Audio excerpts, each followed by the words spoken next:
단순쟁이 7화 나를 바꾼 미니멀 라이프 명언들.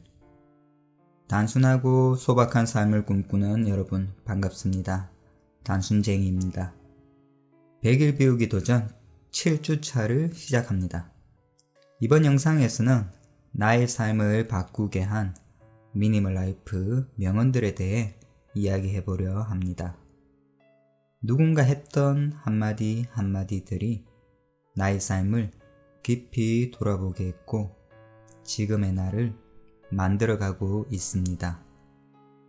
구독, 좋아요로 미니멀 라이프 함께 해요. 첫 번째, 하이만 샤텔의 명언입니다.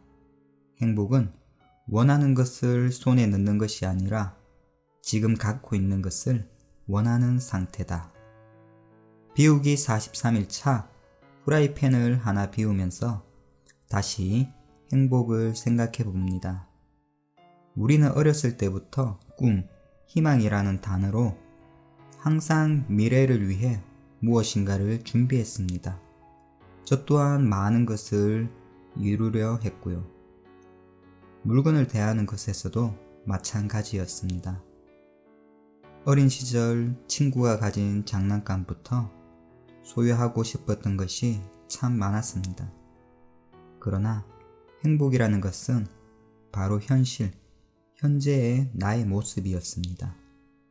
지금 내 곁에 있는 사람, 물건, 그것이 정말 소중하고 사랑스러운 것이었습니다. 단순한 이 하나의 진실을 깨닫기까지 참 먼 길을 돌아왔습니다. 제가 아끼고 사랑할 후라이팬은 우리 집에 충분히 많습니다. 두 번째는 미니멀 라이프에서 너무도 유명한 곤도 마리에가 한 말, 설레지 않으면 버려라. 44일차 아이들이 만들어 온 방향제를 비우면서 설레임에 대해 돌아봅니다. 예전에 저는 설레임이라는 단어는 사람에게만 느낀다고 생각했습니다. 그러나 곤도 마리에의 이야기를 듣고 나의 삶을 찬찬히 돌아보니 저 역시 참 많은 물건들에게 설레었고 물건이 나에게 기쁨을 줬다는 것을 깨달았습니다. 아이들이 만들어 온 이 방향제도 나에게 설레임을 줬던 물건입니다. 아이들이 이런 물건들을 하나씩 만들어 오면 저 역시 뿌듯하고 참 기뻤습니다. 특히 첫째는 이런 만들기를 참 좋아하고 자기가 만든 것을 참 아끼는 아이입니다. 그러나 이제 그 향기를 다했고 아이들도 잊어버린 이 방향제는 보내주도록 하겠습니다. 세 번째 명언은 생텍쥐베리의 이야기입니다. 완벽함이란 더 이상 보탤 것이 없을 때가 아니라 더 이상 뺄 것이 없을 때 이루어진다. 45일차 선물로 받았던 커피잔을 비웁니다. 사실 지난번 부엌 정리할 때 비워내지 못하고 쟁여놓은 것입니다. 저의 미니멀 라이프는 이렇게 완벽하지 못하고 비움과 채움의 반복으로 천천히 나아갑니다. 삶을 살아오면서 완벽함이라는 단어는 항상 벽처럼 느껴졌습니다. 그러나 이제 그것은 채우는 것이 아니라 비워야 한다는 것을 잘 알고 있습니다. 삶의 여백을 하나씩 만들고 그 여백도 지워갑니다. 완벽함을 추구하는 마음도 많이 내려놓으려 합니다. 그 마음과 함께 오늘은 커피잔 몇 개를 내려놓습니다. 네 번째는 파울로 코엘료의 명언입니다. 물건을 모으기보다 경험을 모을 것. 비우기 46일차 영어 CD를 비우면서 경험에 대해 생각해 봅니다. 이 영어 CD들은 아이들이 많이 듣고 영어를 조금이라도 더 잘할 수 있기를 바라는 부모들의 마음, 기대입니다. 책과 마찬가지로 CD를 소유한다고 무언가가 변화하지는 않습니다. 열심히 듣고 따라 말했던 경험이 남을 것입니다. 저는 자주 생각합니다. 우리 아이들에게 현재의 이 시절은 어떤 추억, 어떤 기억으로 남을까요? 내가 아이들에게 남겨줄 수 있는 것은 무엇일까요? 이미 공부한, 지나간 CD는 아이들에게 더 이상 흥미가 없습니다.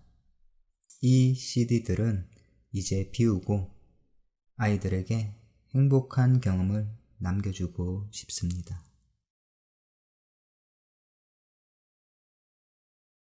다섯 번째는 도미닉 루오로의 이야기입니다.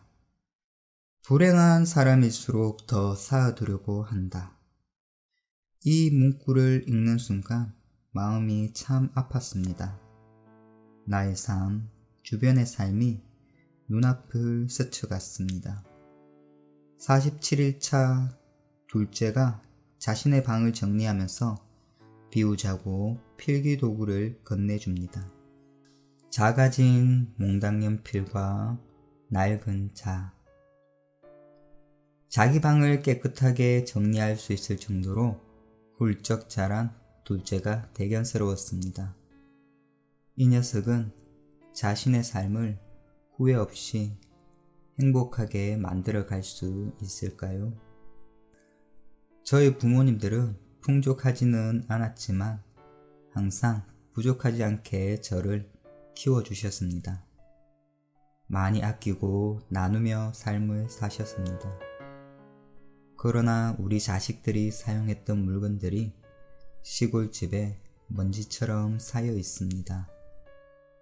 부모님도 현재의 삶이 행복할 수 있도록 시골집에 가면 많이 비워내도록 하겠습니다.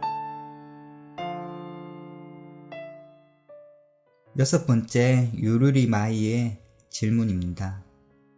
내가 죽었을 때 내 관에 무엇을 함께 넣어주길 바랄까? 비우기 48일차 책을 몇 권 비우면서 죽음에 대해 생각해 봅니다. 저는 이제 살아갈 날이 살아온 날보다 적습니다. 내가 떠났을 때 정리해야 될 물건이 많다고 생각하니 마음이 좋지 않습니다. 그래서 천천히 비워나가려고 합니다. 이 책들은 한때 저에게 소중했던 것들입니다. 책을 비우다 보면 이런 광고책도 꼭 발견됩니다. 함께 비워내겠습니다. 다 읽은 책은 꼭 다시 볼 것만 같아 책장에 남겨두는 일이 많습니다. 그러나 지금도 앞으로도 새롭게 읽어야 될 책들이 여전히 계속 생겨납니다. 우리의 삶은 계속되기 때문입니다. 그 삶의 과정은 행복할 것이고 그 삶이 끝날 때 함께 가져갈 것은 없습니다. 마지막 일곱 번째, 사사키 후미오의 이야기입니다. 세상에 태어나면서 뭔가를 쥐고 나온 사람은 단 한 명도 없다. 49일차 우리 집에서 정말 열심히 일하는 청소기에 필터를 교체합니다. 우리는 무언가를 가지고 이 세상에 오지 않았습니다. 살아가면서 필요한 것을 하나둘 소유하면서 참 많은 물건들을 가지게 되었습니다. 이 청소기는 정말 잘 활용되는 것입니다. 낡은 필터를 비우고 새 것으로 바꾸어서 또 우리 집을 깨끗하게 만들어 갈 것입니다. 어쩌면 우리는 이 지구, 자연에서 잠시 쉬었다 가는 존재일지도 모릅니다. 처음부터 내 것이 아니라 잠시 빌려 사용하는, 그리고 깨끗이 물려줘야 할 자연입니다. 제로 웨이스트는 아니더라도 최대한 우리 집으로 새로운 것을 들이지 않으려 노력해 봅니다. 지금까지 나의 삶을 바꾼 미니멀 라이프 명언이었습니다. 가끔씩 비우는 것이 힘들 때, 지칠 때, 한 번씩 곱씹어보는 이야기들입니다. 천천히 그 말뜻을 따라가다 보면 삶의 본질에 조금이라도 가까워지는 것 같습니다. 100일 비우기 도전은 저에게 행복입니다. 다음 주에는 또 어떤 비움이 기다릴지 궁금해지네요. 그럼 다음 시간에 만나요.